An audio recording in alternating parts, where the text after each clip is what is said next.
राधे राधे भक्तगण। आज हम लोग चंद्रहास की आगे की कथा सुनेंगे। चंद्रहास के साथ धृष्ट बुद्धि का षड्यंत्र।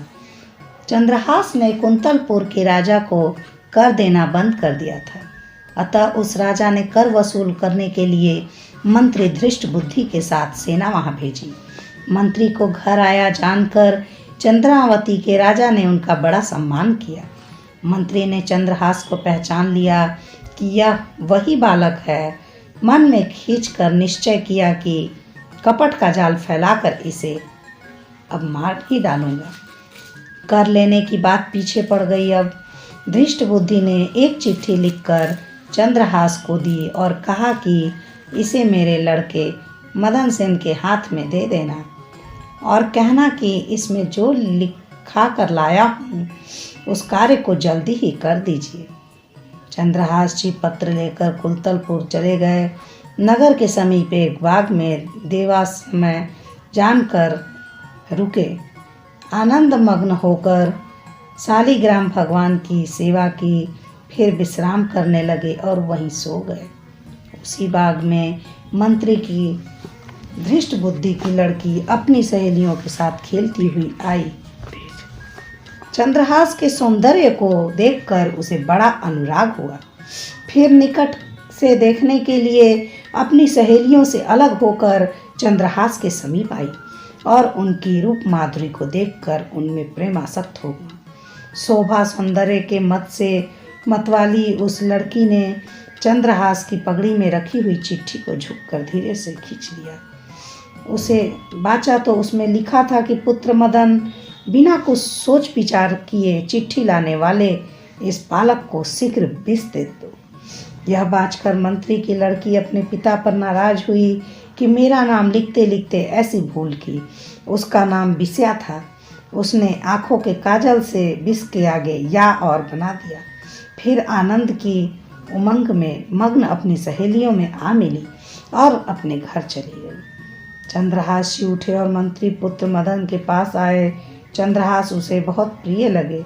उसने चंद्रहास को प्रेम पूर्वक गले से लगा लिया। चंद्रहास ने अपने हाथ में पत्र लिया था उसे मदन को दे दिया, जिसे पढ़कर उसने कहा कि इसमें तो मेरे मन की अत्यंत प्रिय लगने वाली बात ही लिखी है। उसने जल्दी से ब्राह्मण को बुलाकर एक ही घड़ी में चंद्रहास के साथ अपनी बहन विषया का विवाह कर दिया। कुछ समय बाद नीच धृष्ट बुद्धि आया। विवाह की बात सुनकर उसे ऐसा लगा मानो इधर उधर घूम घाम कर मौत ही उस पर आ गई हो। चंद्रहास को दूल्हा के वेश में देखकर उसके मन में बड़ा भारी दुख हुआ। धृष्ट बुद्धि ने एकांत में बैठकर अपने लड़के से पूछा कि तुमसे यह भूल कैसे हो गई। मदन सेन ने कहा कि मैंने बिल्कुल वही सब काम किया जो कि आपने अपने हाथ से पत्र में लिखा था। ऐसा कहकर उसने यह पत्र पिता को दिखा दिया। उसे पढ़कर उसके शरीर में आग सी लग गई। वह मन में विचारने लगा कि मैं तो बड़ा ही अभागा हूँ, अब भी मैं इसे मरवा डालूंगा। दासी पुत्र में आसक्त बेटी का विधवा हो जाना ही अच्छा है। ऐसा विचार कर उस धृष्ट बुद्धि ने गुपचुप तरीके से नीच बधिकों को बुलाकर कहा कि आप देवी के मंदिर में जाकर बैठो, वहाँ जो कोई पूजा करने आए उसे मार डालना। फिर वह चंद्रहास से बोला कि आप जाकर देवी का पूजन कराइए, वे मेरी कुल पूज्य हैं। विवाह के बाद अकेले ही जाकर वर द्वारा देवी पूजन की रीति मेरे वंश में सदा से चली आ रही है। धृष्ट बुद्धि के कथनानुसार चंद्रहास जी देवी का पूजन करने चले। इसी बीच कुंतलपुर के राजा ने सभा में कहा कि मेरे कोई लड़का नहीं है, इसलिए मंत्री के दामाद चंद्रहास को ही राज्य दे दूं। सर्वसम्मति से निश्चय करके राजा ने मदन सेन से कहा कि तुम शीघ्र ही चंद्रहास जी को जाकर ले आओ। यह सुनकर मदन सेन सुख पाकर शीघ्र ही दौड़े। मार्ग में ही चंद्रहास को पाकर प्रसन्न हुए और बोले कि आप शीघ्र ही राज्यसभा में चले जाइए। राजा आपको राज्य देना चाहते हैं। आप देवी की अपमान से मत डरिए, उनका मानसिक ध्यान कर लीजिए। मैं आपके बदले जाकर देवी का पूजन करूंगा। यह कहकर मदन सेन मंदिर में चले गए। वहां जाते ही पहले से बैठे हुए बधिकों ने उन्हें मार डाला। इधर चंद्रहास जी के राज्यसभा में पहुंचते ही राजा ने उनका राज्याभिषेक कर दिया। सभी लोग सम्राट चंद्रहास की जय जयकार करने लगे। उधर किसी ने आकर धृष्ट बुद्धि से कहा कि देवी के मंदिर में तुम्हारे पुत्र को बधिकों ने मार डाला। सुनते ही वह रोने लगा। उसकी आंखों से अश्रुओं की धारा बहने लगी।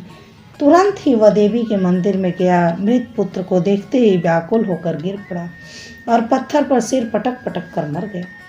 किसी का क्या बस, वह ऐसा ही अभागा था।